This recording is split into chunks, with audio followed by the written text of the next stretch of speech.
सबसे पहले तो ये हमारे लिए बहुत ही गर्व की बात है कि जब से हमारा देश आजाद हुआ 1947 से, तो ये पहली बार हुआ है कि एक महिला राष्ट्रपति ने आज बजट को किक ऑफ किया और एक महिला वित्त मंत्री ने उसको प्रस्तुत किया। तो इससे बड़ी कोई गर्व की बात नहीं हो सकती। That is number 1। नंबर 2, जो मैं अगर समझती हूँ कि पूरा जो बजट है वो 2 मूलभूत चीजों पे आधारित है, वो है रेजिलियंस एंड रिसरेक्शन।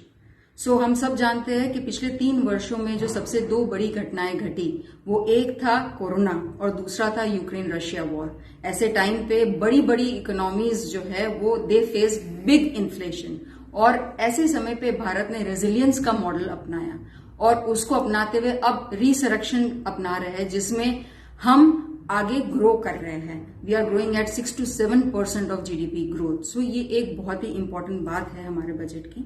दूसरी चीज जो मैं समझती हूँ बजट का, वो है कि हाउ इम्पोर्टेंट, अगर मैं महिलाओं की भी बात करूं इसमें, तो हमारा एक बात आती है सबका साथ सबका विकास, ऑल इंक्लूसिव, जो बजट में निर्मला सीतारमण जी ने बताया।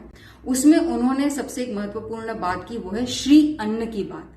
उन्होंने जो हमारे होल मिलेट्स है, जिसको गुजराती में हम आखू धान आपने कहिए, जैसे बाजरा, जुआर, रागी, सामा, सो उसका जो समावेश किया गया है ग्लोबल लेवल पे, उसको आगे कैसे हम बढ़ाए, उसका इंपॉर्टेंस वो किया है श्री अन्न विद्यालय में। उसको किस हिसाब से उसके फंडिंग करके how to have a growth in it, that is number 1। Number 2, 147 nursing colleges को जो है इसमें विल बी ग्रोइंग और उसमें डेवलप करेंगे। वो बहुत बड़ा एक समावेश होगा हमारे युद्ध के लिए, महिलाओं के लिए और बच्चों के लिए। उसके साथ साथ अराउंड 174 एकलव्य विद्यालय स्कूल्स जो है वो भी इसमें डेवलप कर रहे हैं। साथ में, क्योंकि हम सूरत में हैं, साथ में आपने महिलाओं की बात की, हम सब जानते हैं diamonds are how important for us and we are in world's capital Surat, diamond जो है वो।